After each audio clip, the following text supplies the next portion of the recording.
Good day. This is Teresa Fredericks from Growing Businesses Using Projects, bringing you yet another video, this time on MS Project. We are looking at task, resource, and assignment views in MS Project. My intent with this and every video is to ensure that the ordinary person can understand what is being taught and apply it. So let's get started. In general, views focus on tasks, resources, or assignment details. What we are looking at is the Gantt Chart View, which is the most popular view. It lists task details in a table on the left side of the view and graphically represents each task as a bar in the chart on the right side. What we are looking at, is the entry view. Another important view is the network diagram. You go to view and you can click on network diagram. And these are the summary tasks, and you can see the whole of the network diagram on the other side with all the various tasks and milestones.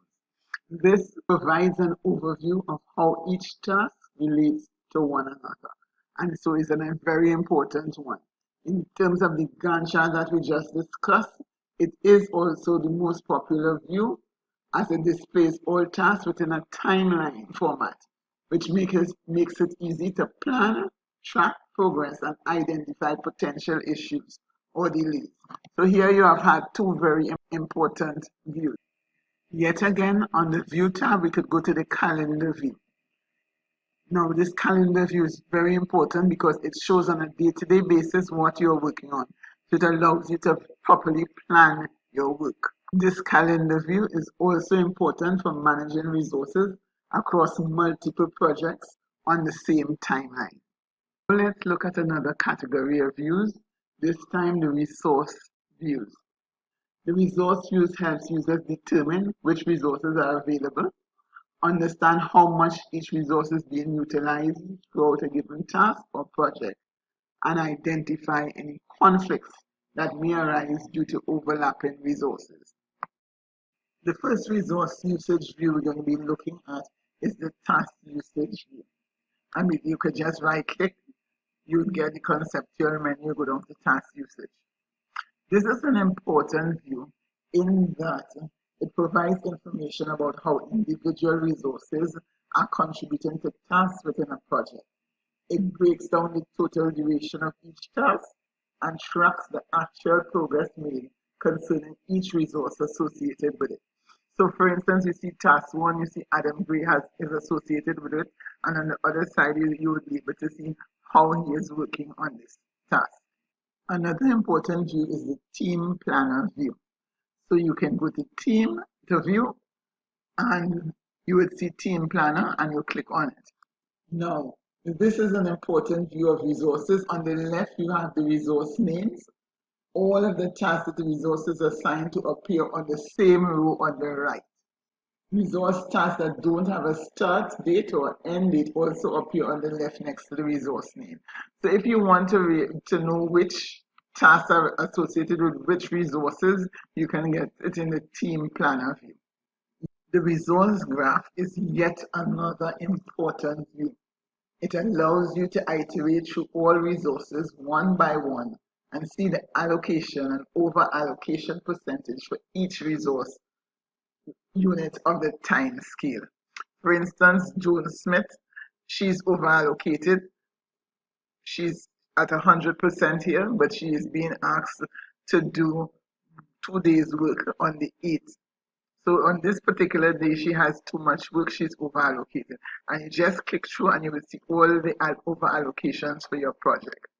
This again, as I said, is a very important view. By far the most important view in terms of resources is the resource sheet.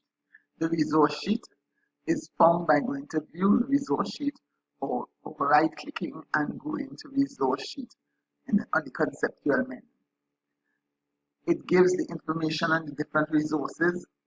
It gives their maximum availability to the project, standard rate, overtime rate, any cost per use, how they are paid, what calendar, and it can link back to your accounting system. A word of caution, however, if you are inserting assignments in the resource column and you make an error in the name, for instance, instead of Adam Gray, you say Adam Gray, the project would assume you're adding a resource and automatically include it in the resource sheet. So it is always advised that you insert names from the resource sheet using the drop-down menus rather than typing it in.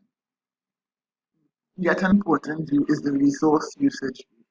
You go to view and you will see resource usage right here. So you just click it and you get resource usage. Or you can click on the concept here and you go to resource usage from the conceptual menu. This gives you the unassigned task, but it also gives you each resource and all the tasks associated with the resource. It will also give you details of work, and it's a very important view when you're looking at resources. We could discuss this further in other courses. Let me quickly introduce you to tables. For instance, you get tables by a view and you go across the tables. And then you can click on tables and you can get, for instance, cost. Now we are in the Gantt Chart view. But when I click on cost, you get all the cost information.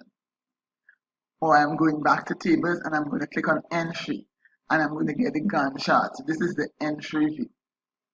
And I'm going to go back to tables and I'm going to click on schedule. And I'm going to get the schedule with the free slack and the total slack. So that's another important table. Or I can go to tracking, where you get information. When we start putting in actual information, this is going to become relevant. And we can go to variance. And here you will get the baseline, start and finish, and actually what is happening and what is the variance. And we can go to table and we can do summary. We can get work.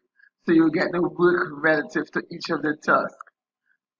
Or you can do the summaries where you would get this kind of information relative to all the various tasks. So these are very important tables that will help you as you work MS project.